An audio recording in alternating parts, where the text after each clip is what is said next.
Well, everybody, what's Josh, up? Welcome to Group Underworld. Here we are with Josh Forbes, with Aaron, for all this stuff about one particular movie that you can watch right now in Shudder, and it is called Destroy All Neighbors. Not Destroy All Monsters, that's something about Godzilla. Here we are not about that. Here we are about Destroy All Neighbors. You can watch it on Shudder. Right now, the people that is watching this is in Mexico, so go buy a VPN and watch Shudder, the best streaming for horror movies and for maniacs as us. Well, let's start. Let's start. That's a great intro. Yeah. Yeah. This is Josh Forbes, the director of Destroy All Neighbors. Say hi to all the people that is watching this. Hey, Odele. Hey, what's up? How's everybody going? Yeah.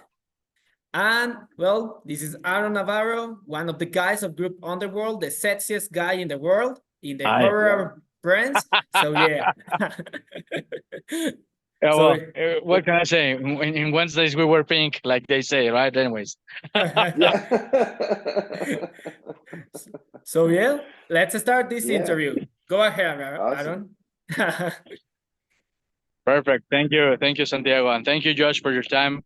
Well, my name is Aaron, and it's a pleasure to talk to you about this film. First of all, I would like to know, where does this idea of killing and finishing off everyone's neighbors just begun with you, right? Because I think maybe it's something that we have thought, everyone has thought about it, but nobody has done it like you. Yeah, I mean, it started with the first writer. So we have three writers on the script. Charlie Piper, Mike Benner, and Jared Logan. And so Charlie and I were both complaining about our neighbors.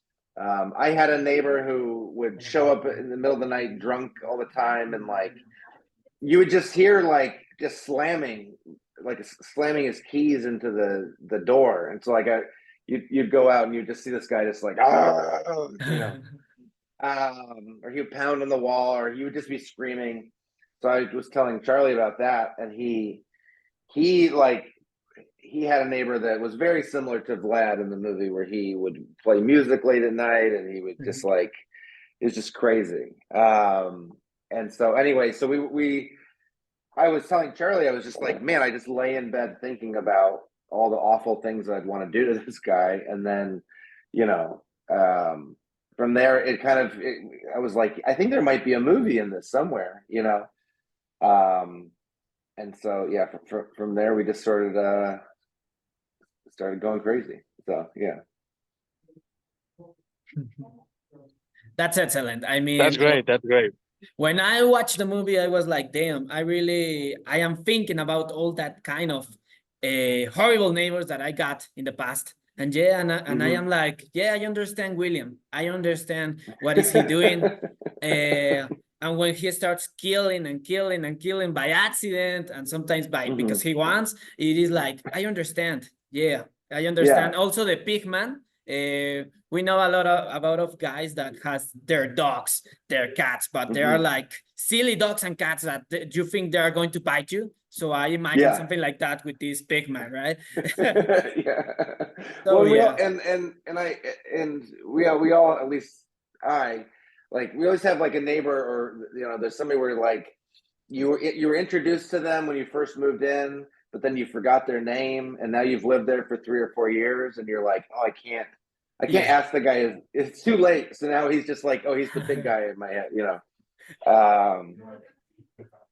So yeah, a lot of the movie was drawn on our own personal experience. I mean, luckily, I've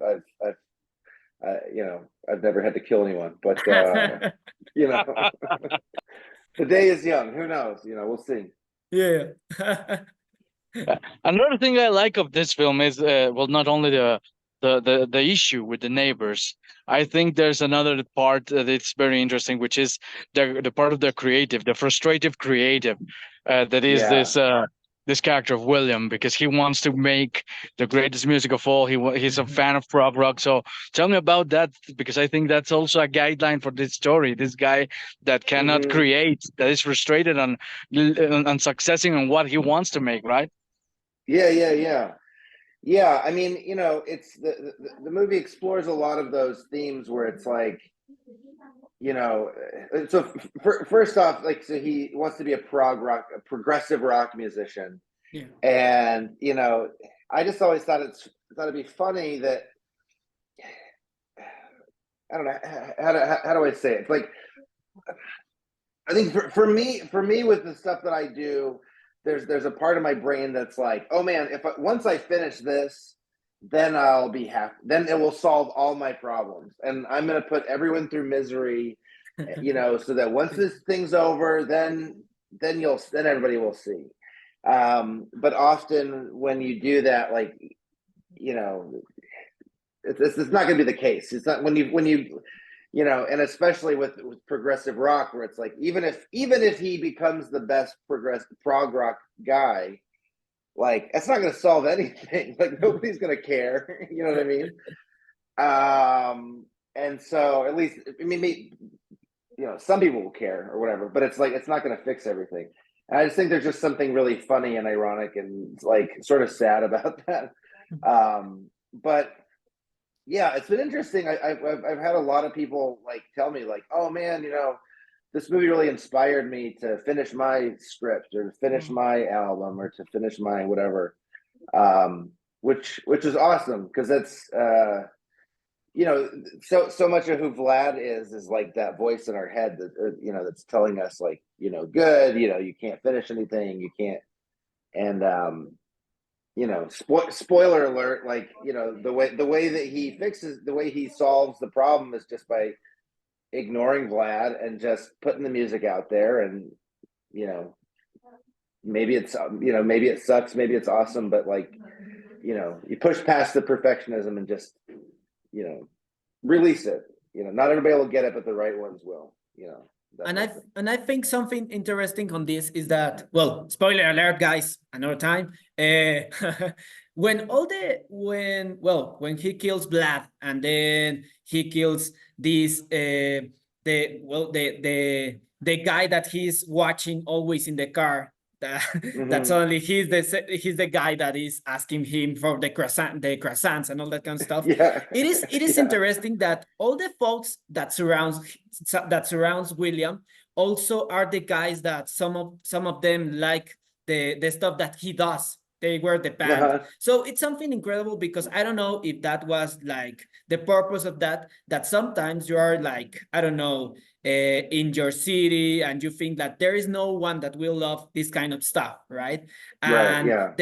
maybe the guy that you must hate and you want to smash the microwave in his head, maybe that guy loves the same stuff as you, and also he will help you. Like this is a small world, and maybe you can find the guy that you don't think about he will love that stuff or will help you.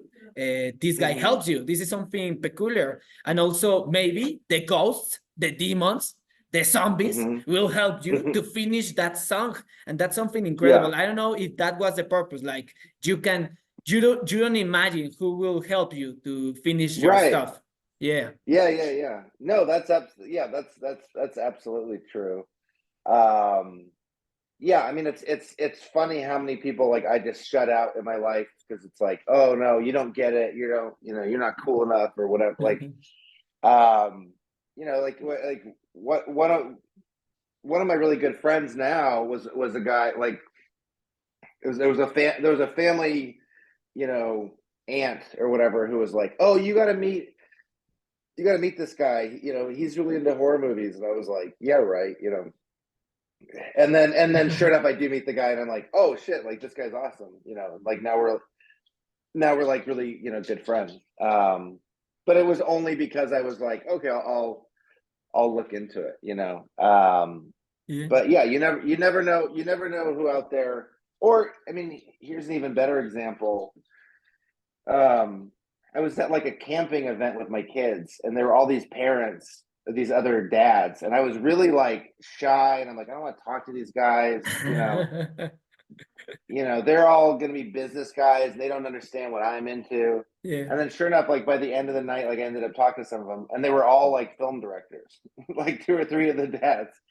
And and they made movies that I liked. So I was like, oh shit, you know. I mean, obviously that's kind of like an LA thing, but you know, you never know who can help you, and you know, until you accept their help.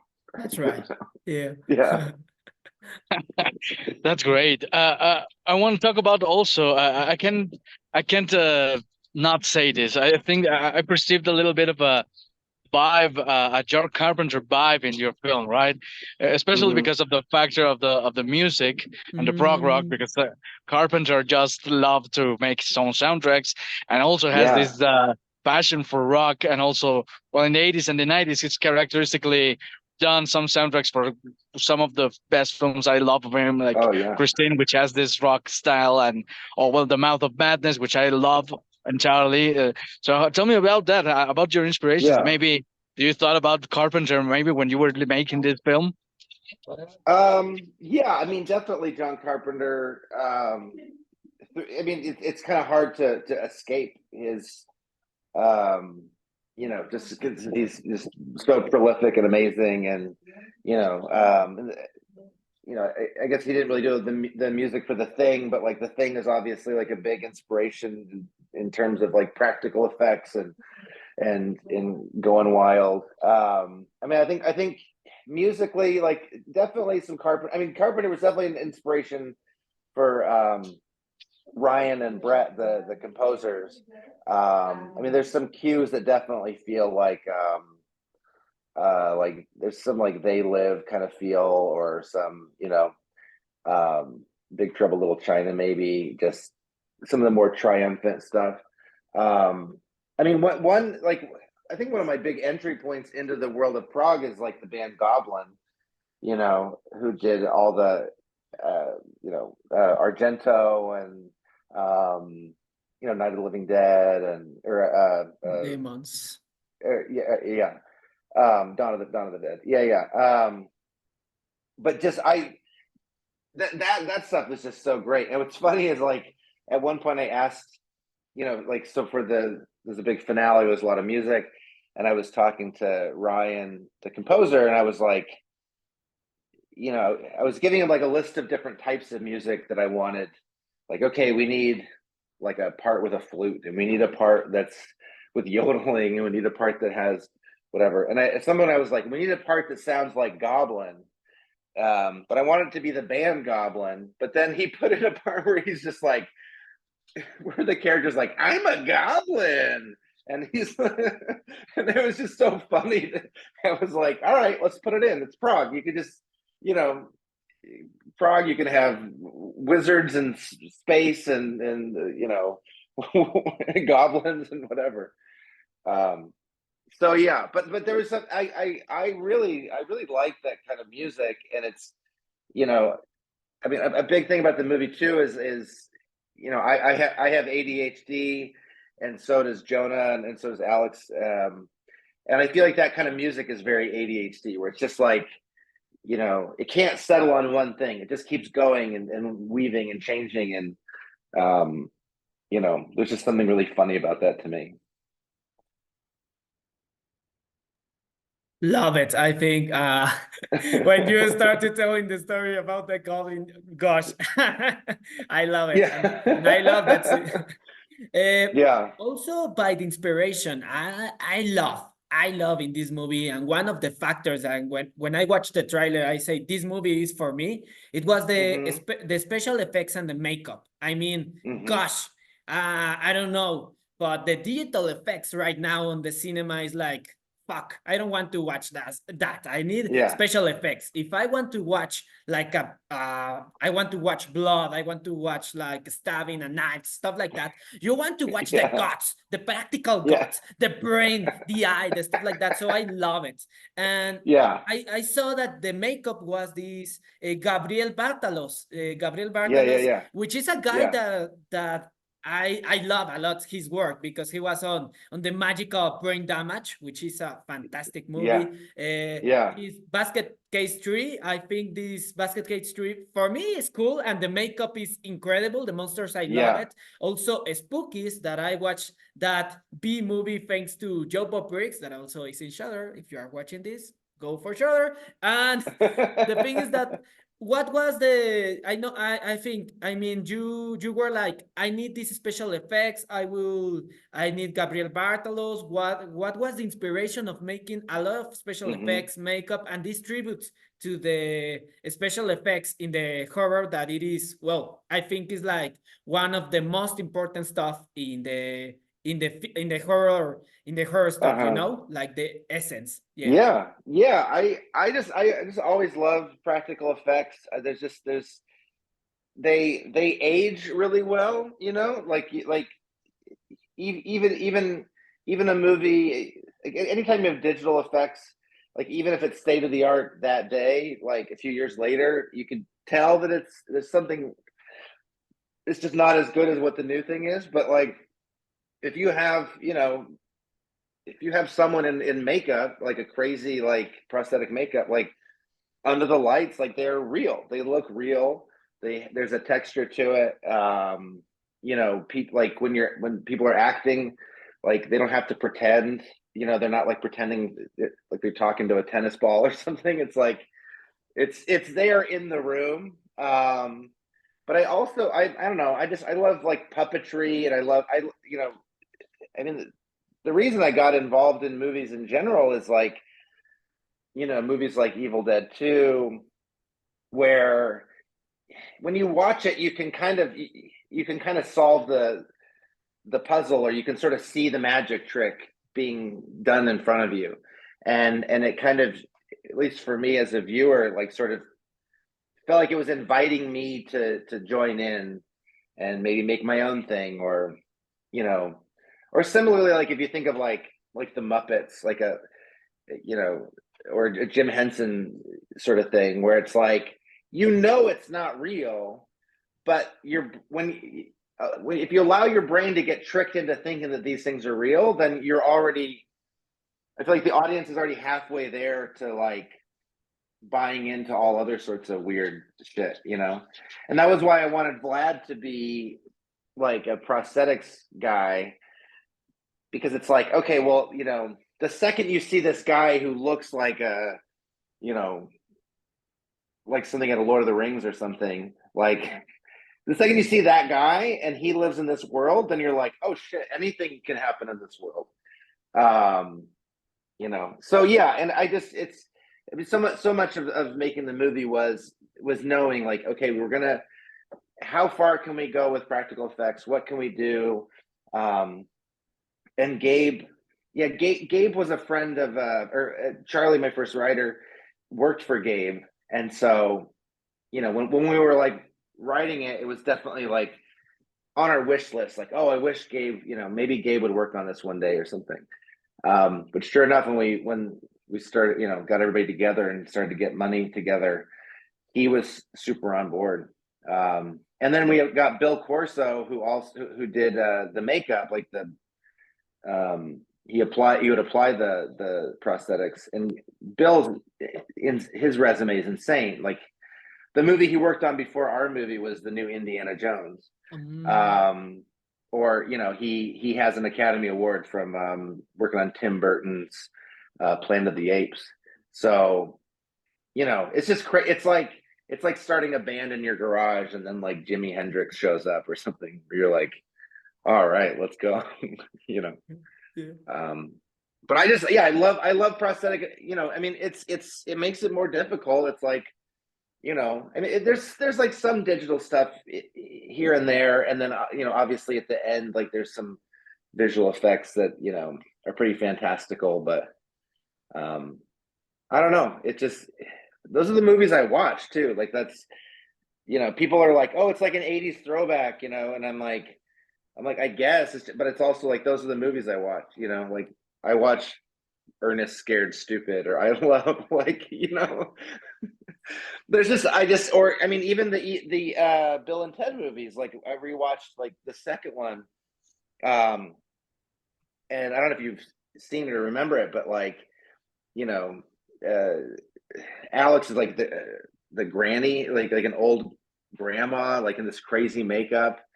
And then obviously his movie Freaked that he co-directed. I mean, I don't know if you guys seen Freaked.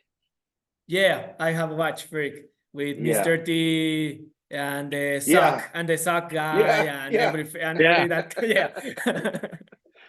He told me a funny story about Mr. T on that movie. I guess like halfway through filming, like Mr. T just quit. He just disappeared. Like I think he was just like, I don't want to be wearing no dress or something like that. So they had another. I guess they had to get a double for him, and then there was like, I think there's another actor in the movie who did a really good Mr. T impression. So then that guy just did the rest of Mr. T's parts or something. But they're just like, one day they woke up and they're like, "Where's Mr. T?" And they're like, "He's not. He's gone." You know. But yeah. So, and Alex is the perfect guy for that because he has that. He knows that sort of weird comedy, you know. Yeah. So I'm glad that I'm glad that it translates, because that's always a concern. Like, you know, when people are when you're trying to sell a movie and there's like a comedy element to it, it's like, you know, internationally they're like, oh, I don't know if comedy will travel, but I'm like, it's just so like slapsticky and like it feels to me very universal, especially if you're already a horror fan. So yeah. Yeah. Aaron, you gotta. Yeah, Josh, I would like to talk to you about the past and how does that has helped you to go to evolve to these long features. I mean, you're not you already participated in some projects with horror, but you came out as a director of doing video clips, right? There are many other guys like David Fincher, like Michael Bay, and many guys that have gone through that process. How does that process of making video clips has helped you to do the transition to do these long features that you like to do? Because I think one of the things of Destroy All Neighbors is that you can feel the love of for the project. So how has it evolved? Yeah, I mean, you know, it's funny because when I was in film school, most of the other students were like trying to do like short films, or like they wanted, you know, they wanted to make like feature films, and like I did too. Like everybody in film school wants to make a movie, but I would just see these people's short films, and they would spend so much money, and they would just suck. Like they're just, you know, they're just too long and too whatever. And so for me, I was like, I saw those guys like Fincher, or it was around the time I think like they put out these DVDs of like Spike Jonze and Michel Gondry and Mark Romanek and who's the other guy? But so to me, it was like, you know, it's like I want to go from 0 to 100, but it's like I don't know how to get to 100, but I can go from 0 to 10. You know, I can go get a camera and make videos with my friends, you know, or I can go find a band and film something for them. And so that's what I did, is I was like, okay, that'll be my path. Like I'll do music videos, then commercials, then movies. That was sort of the, you know, and I think it took longer for me than some people who just jump into trying to get features made. But I'm happy that I took that time, because like I've been able to flex so many different muscles and try so many different things. And you know, every music video I ever do, I'm always trying to stretch myself, like, oh, let's use this new camera technique, or let's film underwater, or let's whatever. So by the time I got around to making a movie, I felt very comfortable with the visual aspect of it. And you know, and I'd also done a lot of like sketch comedy and comedy stuff and like funny commercials and stuff. And so I don't know, it's nice because I wanted to like fuse all the things that I love and the things that I'm good at. Because like in the horror world, there are a lot of people coming up who are making great stuff, but like maybe they don't, you know, especially like their first films or whatever, like they're not that visually interesting. So I was like, okay, well, at least, you know, at the very least, it's going to be funny and it's going to look cool.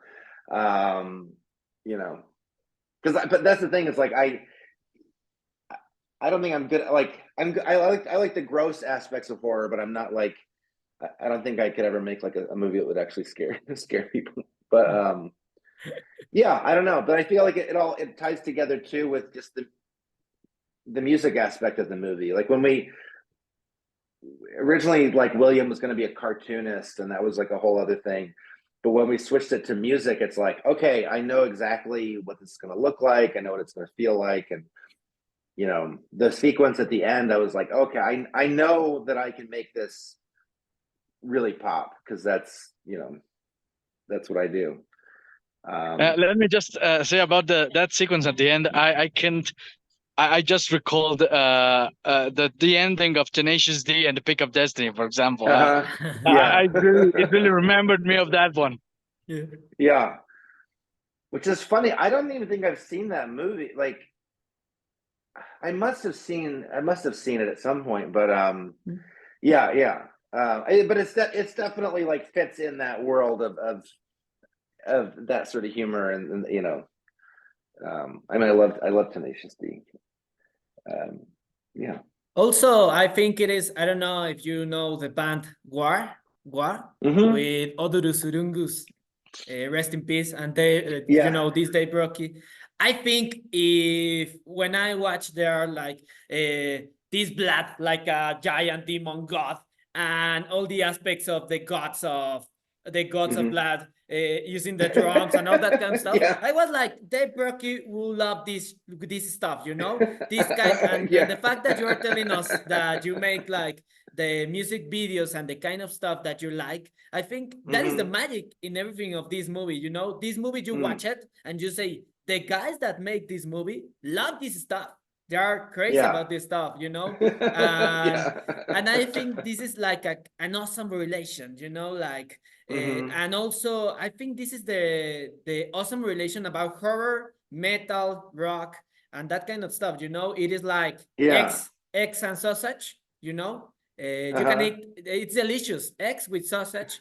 It's like a good combination, and I think this is like the good combination, you know, like the rock, the pro rock, and the horror stuff. And now that you start with music videos, I think like this is the fusion of an omelette, you know, a good omelette. It really is an omelette. So yeah, I love it. Yeah, I mean, and that was kind of the thought process too. Was like, you know, I feel like I'm standing in the middle of three different worlds. It's like I do a lot of stuff in the comedy world, you know, and then I love the horror world, and then there's the music world.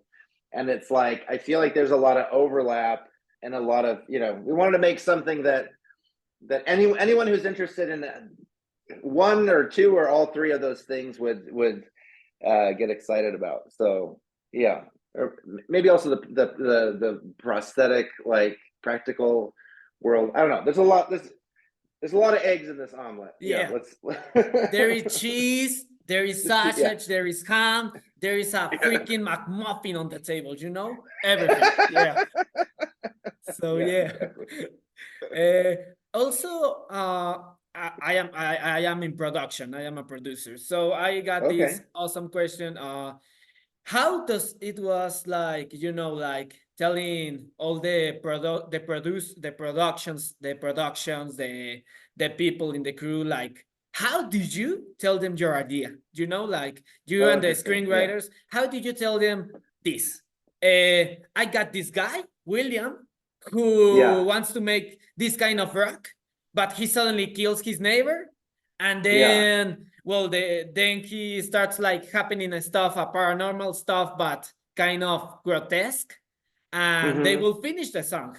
I think that's like the log line of the story. So how it was to tell them, to all the production houses and people related, about your idea, because I mean, this is a funny idea, this is kind of hilarious, this is fantastic. I mean, but it is kind of difficult sometimes, like, you know, with these ideas, how do people relate it? So I mean, it will be incredible if you tell us the story of how it was that. Yeah, I mean, I think, you know, obviously, like it's in the script, but it's one of those things, where the tone is very fragile and could go wrong in so many different ways. I mean, if you look up on I don't know if it's on my website, or I think it's on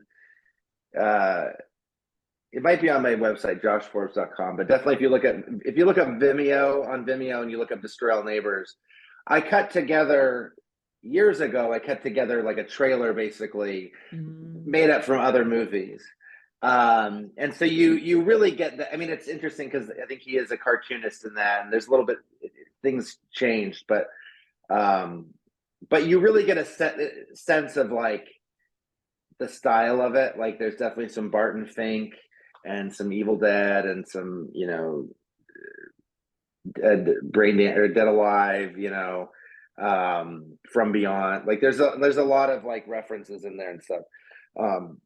American Werewolf in London.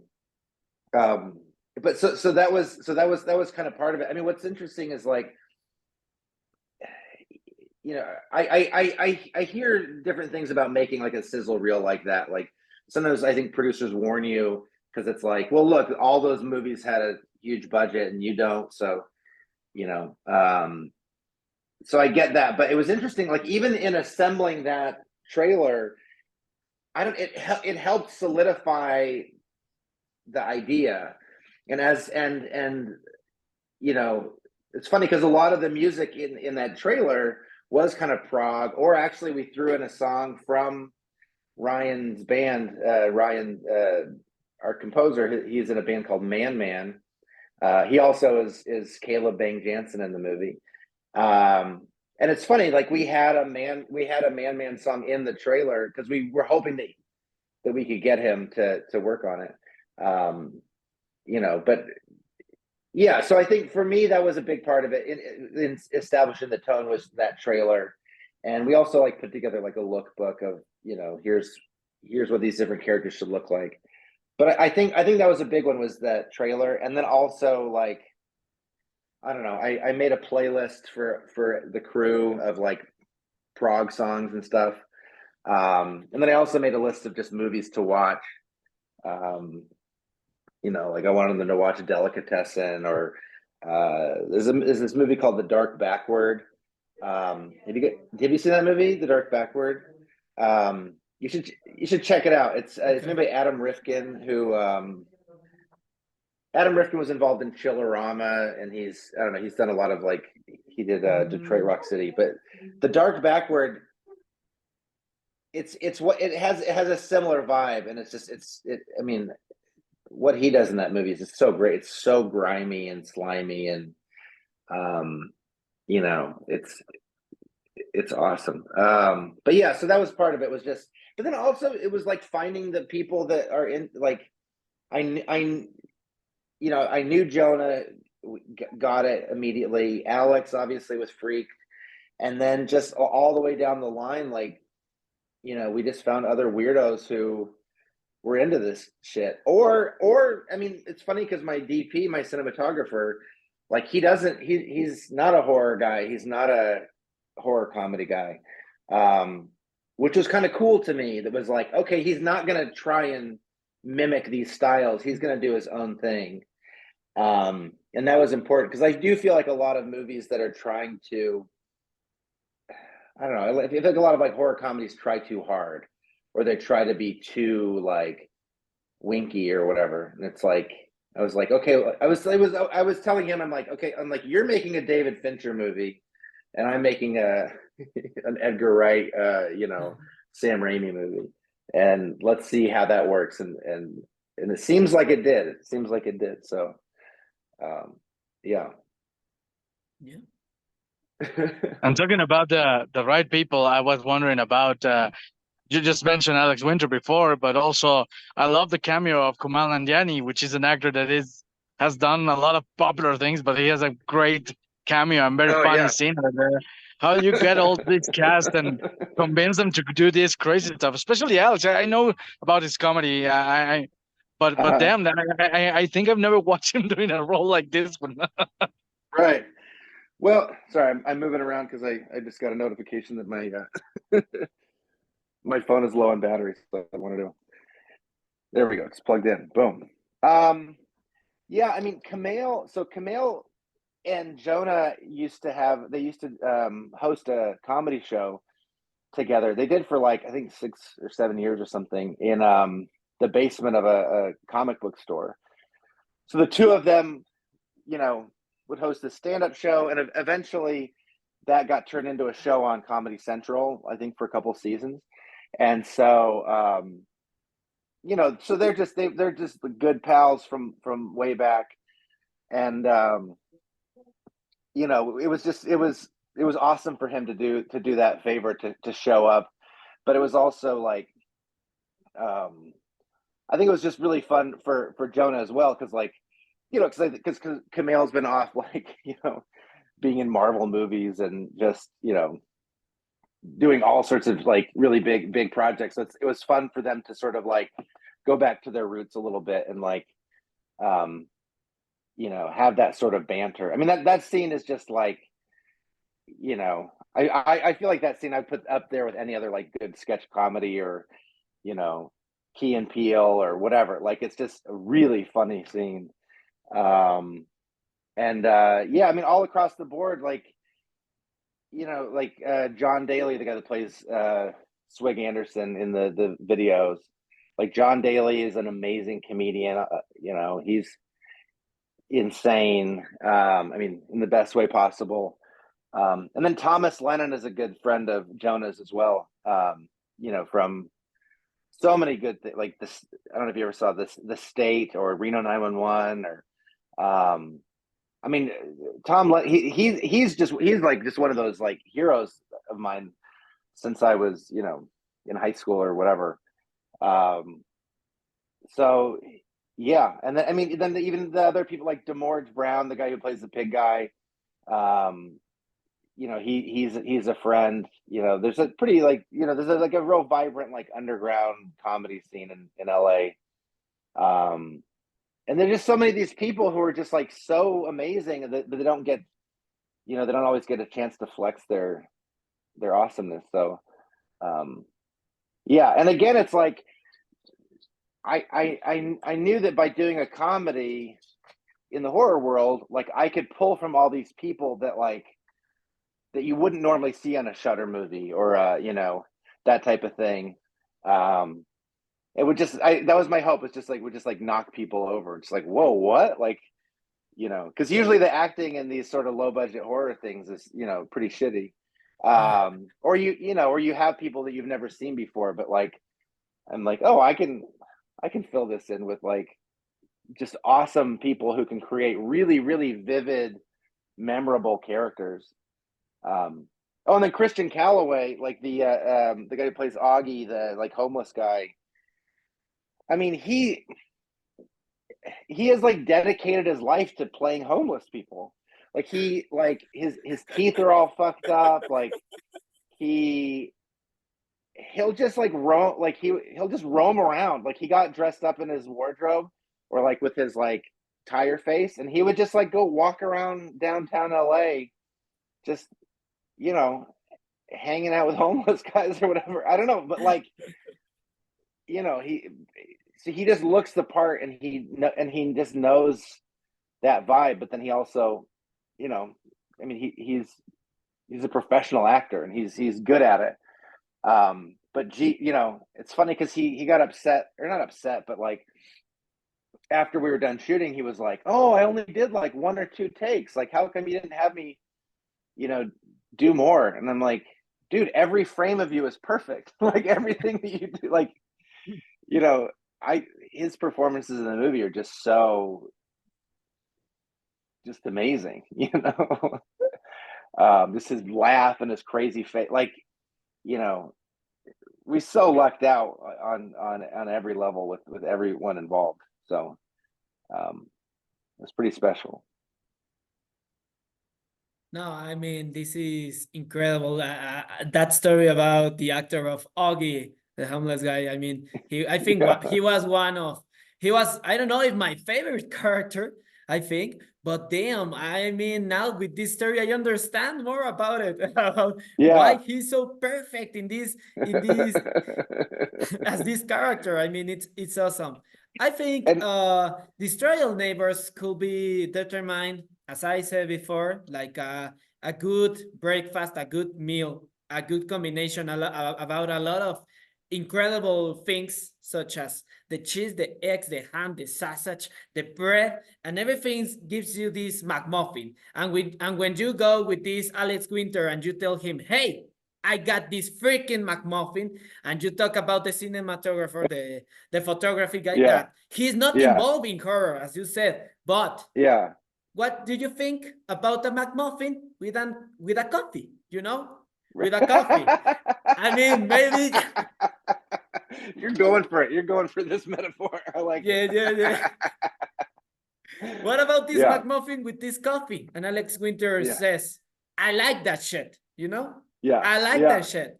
And he starts eating the McMuffin and the coffee, and that's how we get this magic stuff called Destroy All Neighbors. And Schiller will be the McDonald's, you know? But yeah, this is art, this is magic, incredible.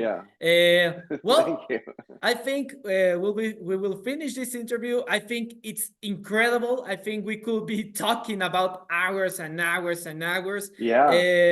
Thank you really much, Josh Forbes. Thank you guys. This interview is for the group Underworld, which is in Spanish called Grupo Inframundo, and this segment is called Artist of the Underworld, which it is a segment that we try to create for all the artists, shops, and all the kind of stuff that it is related with horror, with monsters, creatures of the night, and brains in the floor with blood.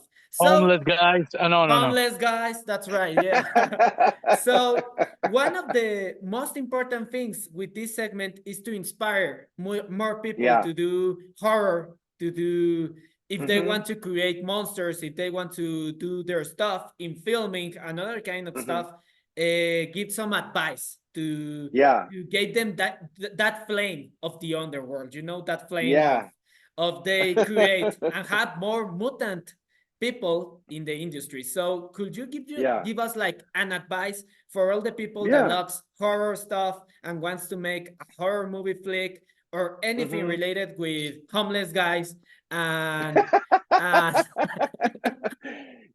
mean, you know, this thing took us 10 years to make. Like, you know, it took a long time. And so part of that was me being tenacious, or maybe me being stupid or whatever, but just being like, no, this is a good idea, I'm gonna keep working on it.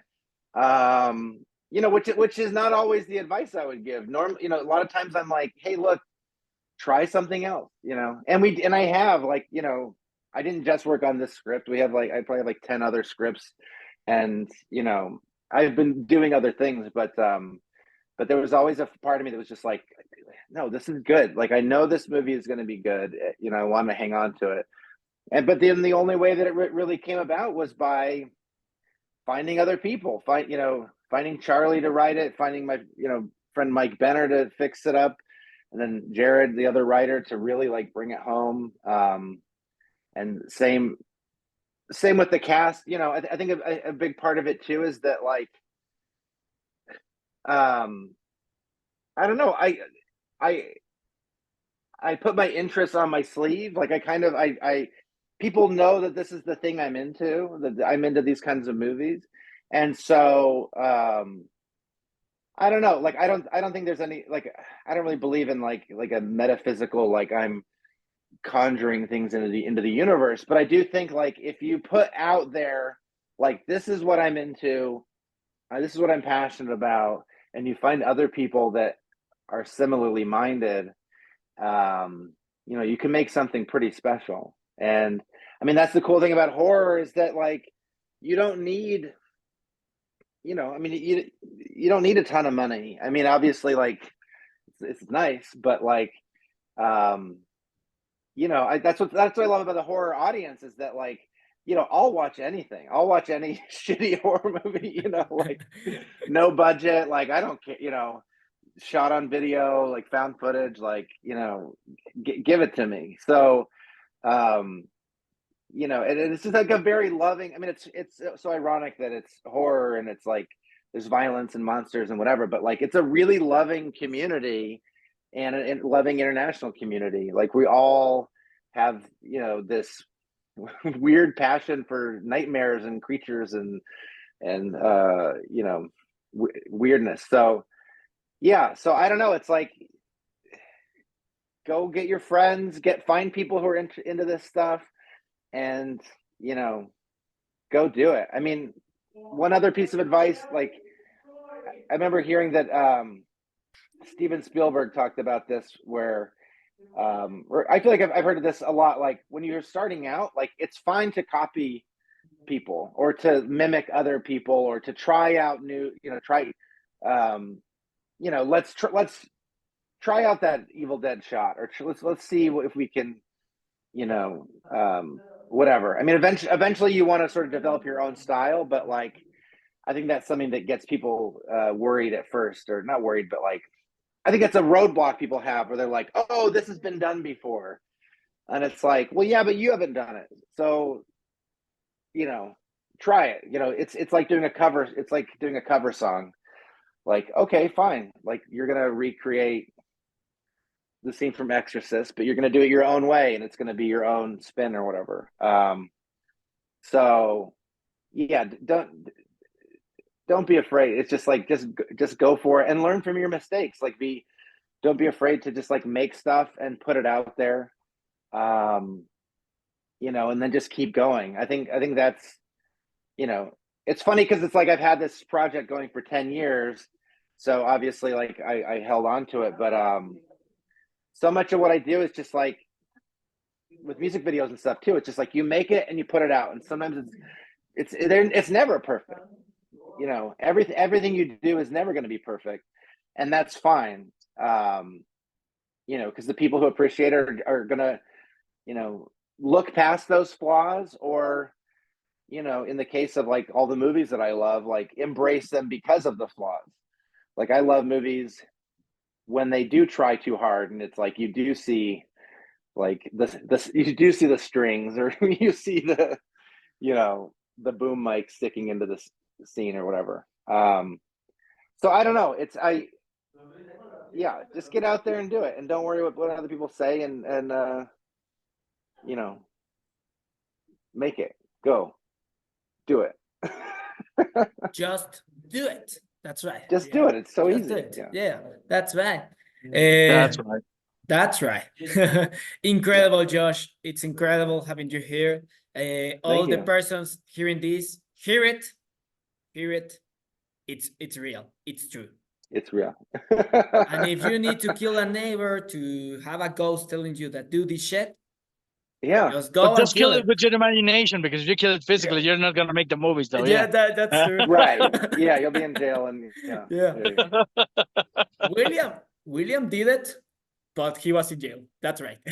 Yeah. He accomplished his dream. Maybe kill it in your brain. Yeah, in the imagination.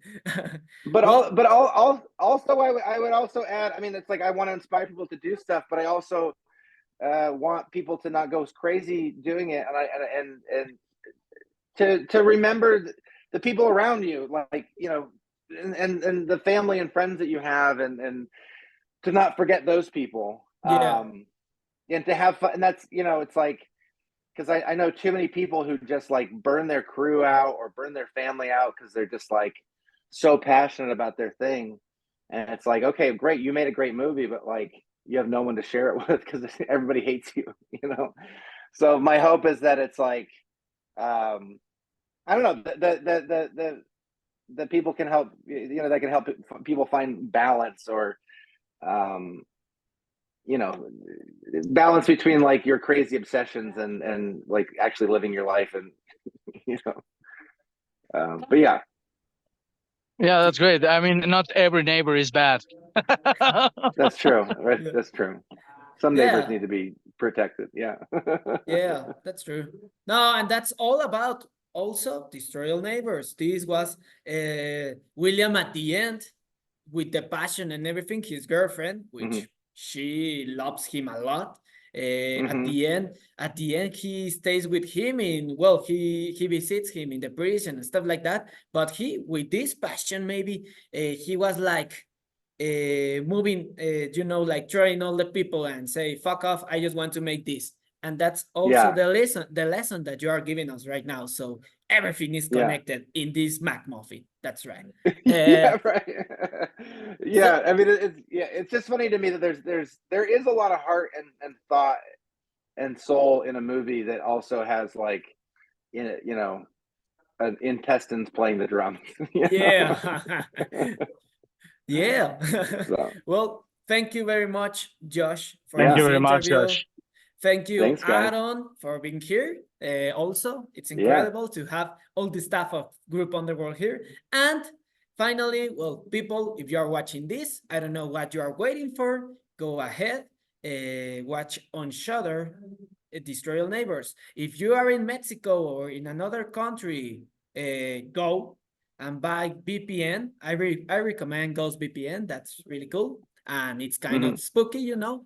They're not paying me anything for talking about Shudder or VPN, but I really love that stuff, so I will say it. Go ahead, buy a VPN, and then use Shudder to watch Destroy All Neighbors. Not Destroy All Monsters, Destroy All Neighbors. That's right. What a wonderful movie. If you want blood, you want